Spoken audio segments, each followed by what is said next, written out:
Ayan, ito po yung aming bakuran. Ayan, yung mga gilid-gilid. Ayan. Nakakamiss na po ng mag summer. Ayan, para makapag-barbecue na tayo ulit. Ito po yung aming bakuran ulit. Ayan, yung likuran.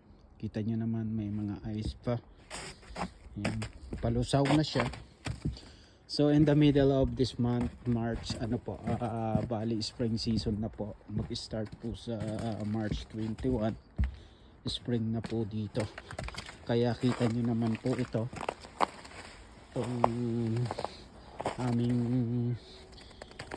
dinadaanan papunta sa likuran. Pag ginagamit namin yung aming back door.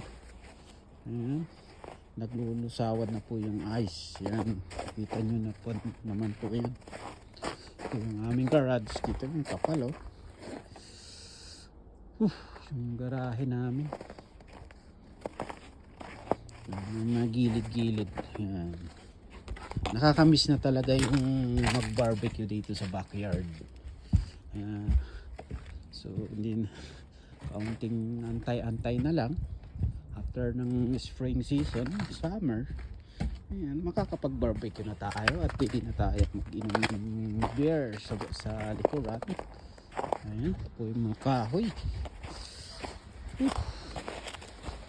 Madulas.